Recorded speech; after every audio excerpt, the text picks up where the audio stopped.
It was a stormy night when Lily first arrived at the sprawling Victorian mansion that would be her new home. Her mother had recently remarried, and the new family setup included a stepfather and a stepsister, Emily. The house, perched on a cliff overlooking the sea, seemed to loom ominously against the dark sky, its windows like empty eyes watching her every move. Lily's mother greeted her warmly as she entered, but her new stepfather, Mr. Hawthorne, merely nodded, his expression unreadable. Emily stood beside him, a girl of about Lily's age with pale skin and long dark hair. Her eyes were a piercing blue, almost too intense to meet directly. She smiled, but it didn't reach her eyes. "Welcome, Lily," Emily said in a soft voice that sent a chill down Lily's spine. "I hope you'll be happy here." Lily tried to smile back, but something about Emily unsettled her. She couldn't shake the feeling that those blue eyes were hiding something sinister. The first few days passed uneventfully as Lily settled into her new home. The mansion was filled with old, ornate furniture, and every room seemed to have a portrait of some long-dead ancestor staring down from the walls. The air always felt cold, even when the fireplaces were roaring. Emily was friendly enough, always offering to show Lily around or help her with her schoolwork. But there was a strangeness to her, a sense that she was always watching, always aware of what Lily was doing. One night, unable to sleep, Lily decided to explore the mansion. She wandered through the dark hallways, the only light coming from the moon filtering through the tall windows. As she passed by Emily's room, she heard whispering. Pressing her ear to the door, she tried to make out the words. "We must keep her here. She can't leave. Not until it's done." Lily's heart raced. She backed away quietly, afraid of being caught. What did Emily mean? Who was she talking to? Questions swirled in her mind as she hurried back to her room. The next morning, Lily found Emily in the kitchen, making breakfast. She seemed cheerful, humming a tune as she cooked. "Did you sleep well, Lily?" Emily asked, glancing over her shoulder. Lily forced a smile. "Yes, thanks." But the unease lingered.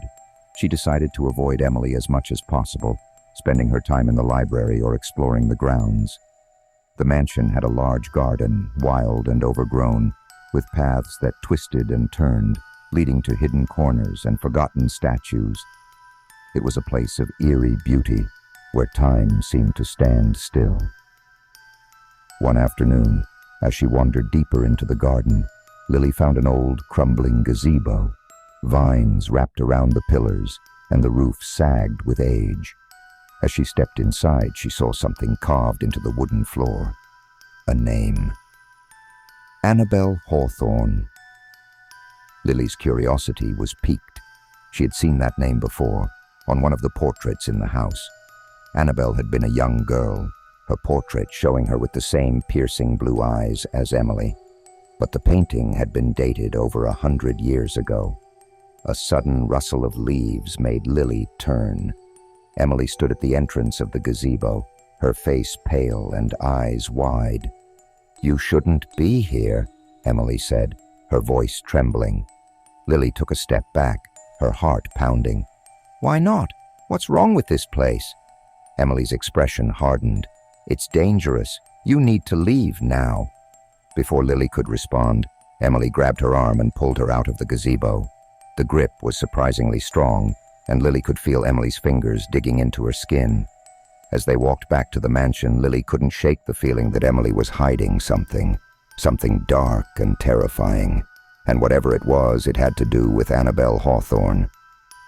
Lily's nights were restless, filled with dreams of shadowy figures and whispers she couldn't understand. Each morning she awoke with a sense of dread, the memory of Emily's grip on her arm lingering like a bruise. She couldn't ignore her curiosity about Annabel Hawthorne, convinced that the old portrait and the carved name held the key to the mystery surrounding Emily. During the day, she continued to avoid Emily as much as possible. Instead, she spent more time in the library, poring over the old books and journals that filled the dusty shelves. It was there that she discovered an old family history book, tucked away in a forgotten corner. The book was thick, its cover faded and worn. As she opened it, she hoped to find some answers. The book was filled with accounts of the Hawthorne family, stretching back generations. As she flipped through the pages, she finally found a section about Annabelle. Her story was tragic. Annabelle had been the beloved daughter of the Hawthornes, but she had died young under mysterious circumstances. The official cause of death was listed as a drowning accident, but there were rumors of something more sinister. Whispers of dark rituals and unfulfilled promises. Lily's heart raced as she read further. Annabelle's death had left a mark on the family, a curse that was said to haunt the descendants. The last entry about Annabelle mentioned something about binding her spirit and the mirror. Lily couldn't make sense of it, but she knew she needed to find out more. That night, the wind howled outside, and the mansion creaked and groaned as if it were alive. Lily decided to confront Emily, unable to stand the suspense any longer. She found her stepsister in the parlor, sitting by the fire and reading a book. Emily looked up as Lily entered, her expression unreadable. "Emily, we need to talk," Lily said, trying to keep her voice steady. Emily closed her book and nodded. "What is it?" Lily took a deep breath. "I found a book in the library. It talks about Annabelle Hawthorne and a curse. What do you know about it?" For a moment, Emily's face was a mask of cold indifference. Then she sighed and motioned for Lily to sit. "I knew you would find out eventually," she said quietly. "There's no point in hiding it anymore." Emily began to tell the story. Annabelle was not just a distant relative, but a direct ancestor of the Hawthorne line. When she died, her parents, devastated by grief, turned to dark magic in an attempt to bring her back. They performed a ritual to bind her spirit to a mirror, hoping to communicate with her. But something went wrong. Instead of bringing peace, they trapped Annabelle's spirit in a state of torment, and the curse was born. "Every generation, one girl in the family is chosen," Emily explained. "Chosen to keep the spirit at bay, to ensure it doesn't wreak havoc on the living. Annabelle's spirit is angry, vengeful. If it's not contained, it could destroy us all." Lily's blood ran cold. Chosen? Chosen for what? Emily looked at her with a mixture of sorrow and resignation. "I was chosen, but now that you're here, the curse sees you as a new vessel. Annabelle's spirit is trying to transfer to you." Lily stood up, her mind racing. "What can we do to stop it?" Emily shook her head. "It's too late. The ritual is already in motion. The only way to end it is to break the mirror and free Annabelle's spirit. But it's dangerous. The spirit could lash out, and we might not survive." Determined, Lily nodded. "Where is the mirror?" Emily hesitated, then stood. "Follow me." They walked through the dark, winding hallways of the mansion, the flickering candlelight casting eerie shadows on the walls. Emily led her to a hidden door behind an old tapestry. Beyond it was a narrow staircase leading down to the basement. The air grew colder as they descended, and Lily's heart pounded in her chest. At the bottom of the stairs was a small room, its walls lined with shelves of old books and strange artifacts. In the center stood an ornate, full-length mirror. Its surface was dark and cloudy, reflecting nothing but shadows. "This is it," Emily said, her voice barely above a whisper. "This is where Annabelle's spirit is trapped." Lily approached the mirror, feeling a chill run down her spine. She could almost sense the presence behind the glass, a dark and tormented soul waiting to be freed. She knew what she had to do, but fear gripped her heart. Could they really break the mirror and survive? As she reached out to touch the cold surface, the room was suddenly filled with a chilling laugh, echoing through the basement like a sinister promise. The battle to free Annabelle's spirit had only just begun. Lily's fingers brushed the surface of the mirror, and a shock of cold surged through her hand, making her gasp. The dark, cloudy surface seemed to ripple, and she could feel an intense, malevolent presence staring back at her. "We have to do this quickly," Emily whispered, her voice trembling.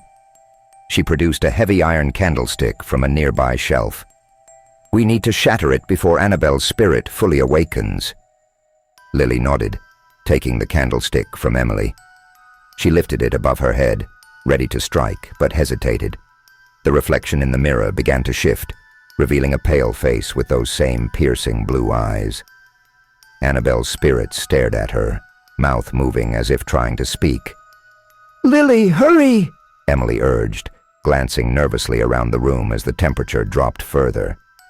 Lily summoned all her courage and brought the candlestick down with all her strength. The impact sent a shockwave through the room, but the mirror didn't break. Instead, the image of Annabelle grew clearer, her expression one of pain and desperation. "Help me!" The spirit's voice echoed in Lily's mind, and she felt a pang of sympathy. But she couldn't afford to be swayed. She raised the candlestick again, and this time Emily joined her, adding her strength.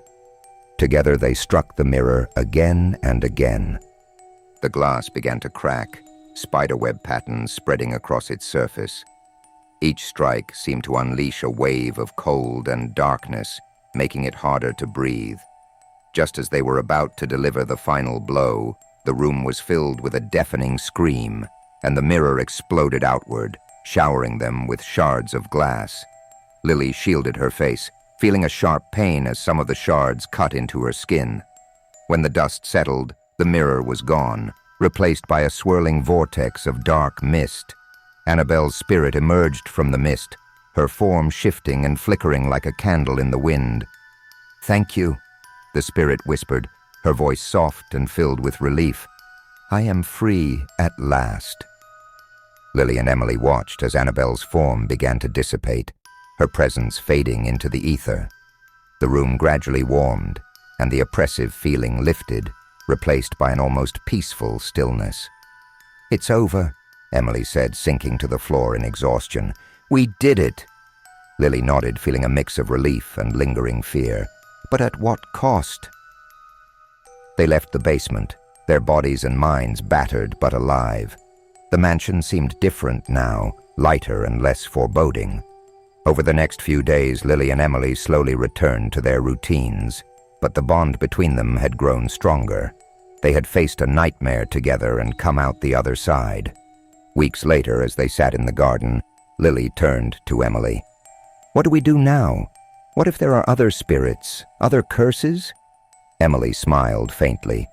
"We stay vigilant, we learn, and we make sure Annabelle's story is never forgotten." The memory of the encounter with Annabelle's spirit lingered, but life in the Hawthorne mansion slowly returned to a semblance of normalcy. Lily and Emily found comfort in each other's company, sharing stories and laughter as they navigated the complexities of their blended family. The mansion, once a place of fear, became a home filled with warmth and resilience. Lily's mother and Mr. Hawthorne were grateful for the newfound harmony between the girls, though they never knew the full extent of what had transpired. The mansion's dark history was kept as a shared secret between Lily and Emily, a bond forged in the crucible of supernatural terror. One evening, as they sat by the fireplace, Emily revealed more about the Hawthorne family's past. "Annabelle wasn't the only one," she said softly. "Our family has always had a connection to the other side. Some embraced it, others feared it, but we can't ignore it." Lily listened intently, realizing that their experience with Annabelle was just one chapter in a much larger story.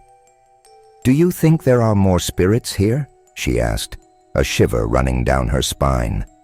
Emily nodded. "Possibly, but now we know how to handle them.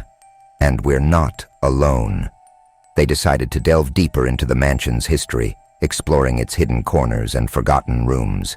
They discovered old diaries, letters, and artifacts that painted a picture of a family constantly at odds with the supernatural. Each discovery brought them closer, their shared quest transforming fear into fascination. One day, while sorting through a dusty attic, they found a small, intricately carved box. Inside was a collection of ancient charms and talismans, along with a worn, leather-bound journal. The journal belonged to Lydia Hawthorne, a distant relative who had been known as the family's protector. Her writings detailed various encounters with spirits and the methods she used to contain them. "This could be useful," Lily said, flipping through the pages. She mentioned something about a protective circle and binding spells. Emily smiled. Lydia was a powerful woman. If she could protect the family, so can we. They spent hours studying Lydia's journal, practicing the rituals and spells she had documented. They created protective charms and marked the mansion's perimeter with symbols meant to ward off malevolent spirits. It was hard work, but it gave them a sense of control over their own destinies.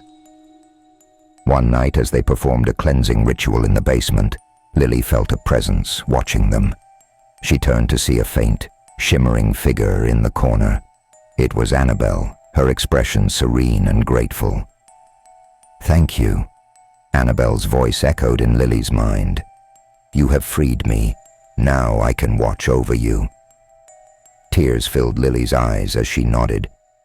"We'll make sure your story is never forgotten." As the years passed, Lily and Emily grew up and moved on, but the bond they formed in the face of darkness remained unbreakable. The Hawthorne Mansion became a place of refuge for those in need, a sanctuary where spirits could find peace and where the living could learn from the past. Lily eventually became a historian, dedicating her life to uncovering and preserving the stories of those who came before. Emily pursued a career in psychology, using her experiences to help others cope with trauma and fear. Together they ensured that the Hawthorne legacy was one of courage, resilience, and understanding. The mansion, once a place of dread, became a beacon of hope. And though the whispers of the past never fully faded, Lily and Emily knew they had the strength to face whatever came their way, united by the haunting that had once threatened to tear them apart, but ultimately brought them closer together.